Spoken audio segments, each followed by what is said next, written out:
Megan McPhee is here today. She's Professional Learning Coordinator and Assistant Executive Director at ECDA of PEI. Megan is the mastermind behind professional development and conferences at the ECDA. Welcome, Megan. Hi. Thanks for coming in.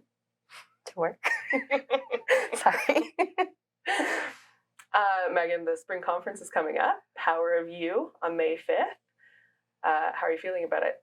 So excited. It was a long time coming. We had to reach out to our partners at the Department of Education this time around for a very exciting reason. Our membership is growing so much that there's really nowhere on PEI that can house us anymore. So we had to expand our horizons, and we're very excited to be working with Stone Park Intermediate in a place that can house us all under one roof, which is something that we heard loud and clear from membership that they really valued, and we're excited to see not only the learning that happens that day, but the networking that happens because of being in one space. Yeah, I'm really excited to that too. It's going to be cool to have everybody there.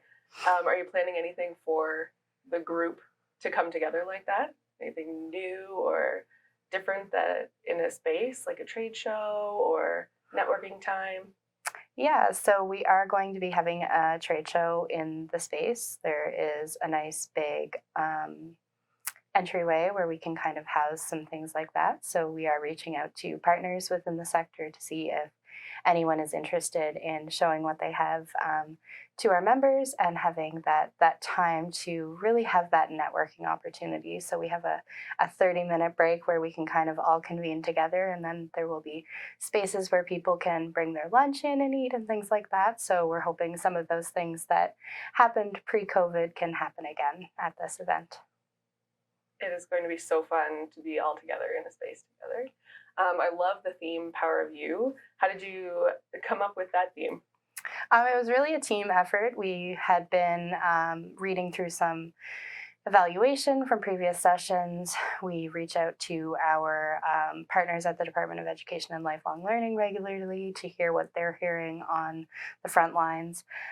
We have open communication with a lot of members, so we really heard loud and clear that members were slightly burnt out. I know, understatement of the year from that whole pandemic thing that we're kind of try and bypass from now on. And it really felt like we needed a time to come together and to reignite our passion and to really remember the valuable role that we play every day in the lives of these little people.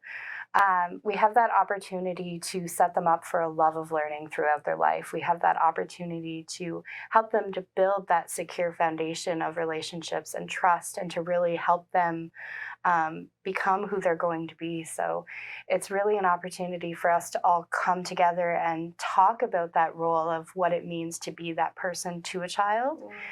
We have Kristen Peterson coming, who's going to be doing a keynote surrounding the power of yes.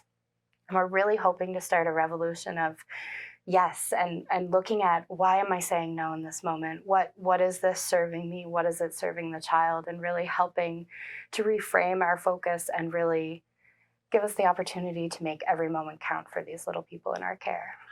I love that so much. I'm so excited. I know I was a frontline early childhood educator for 12 years. And I didn't realize how important that feedback was from myself and my colleagues to the ECDA on planning. And I just think it's amazing watching the way that you take that feedback from educators and from centers and use it to plan all that professional development. You really take that in. So I think that's so beautiful to watch you do that. Are there any other speakers or anyone that you're excited to see at the conference? Yeah, one thing we hear a lot from members is they want to hear from other paraprofessionals, so occupational therapists, speech and language pathologists, psychologists, and all of those things who really have that innate knowledge of child development that's a little outside of the scope of what we do. So we're very happy to have a lot of those professionals joining us at the conference as well, some from PEI and some from the Maritimes. And it's really exciting to have all of those perspectives under one roof. That's good. What brought you into this role of professional learning coordinator? I'd been involved with the ECDA for a few years. I had sat on the board of directors prior to applying for this position, and I've always been a lover of learning. I am jealous of my friends right now who are in school. I would love to be in school, don't really have time for it.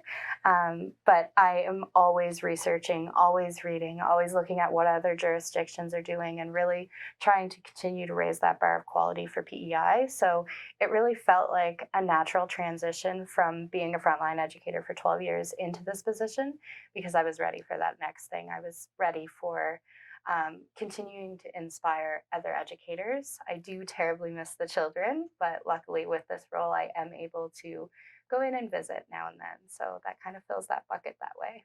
I love that. I feel like this conference is going to really bring that passion for people. And I'm really looking forward to seeing everybody as part of it. It's going to be fun to be in the same building. And as a former frontline worker and as an ECE myself, now that I've been at the ECDA and seen behind the scenes of what goes into planning these conferences, I'm blown away at the work and the amount of time that you put into planning these. Could you speak to that a little bit? Yeah, I mean, before I started this position, I had no idea either how much work went into it. It was kind of mind blowing to get into the depths and to see that it really takes a whole year to plan a conference.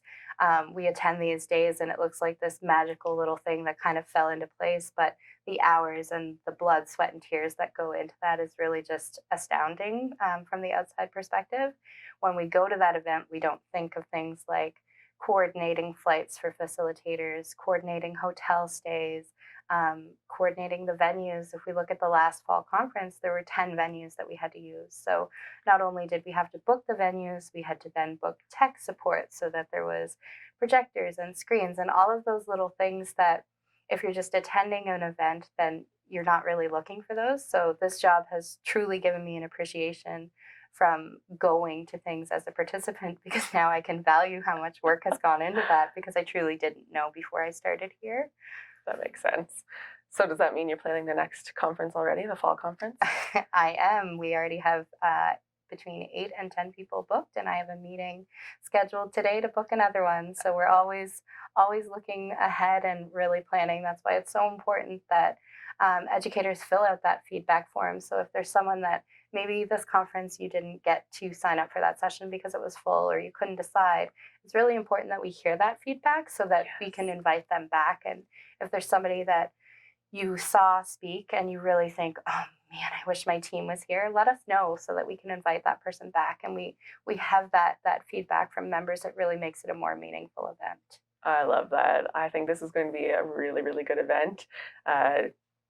Brushing past COVID and moving on with everything and really really bringing everybody together. I'm so excited to see that. So when is it again? May 5th at Stone Park Intermediate in Charlottetown. We can't wait to see everyone there.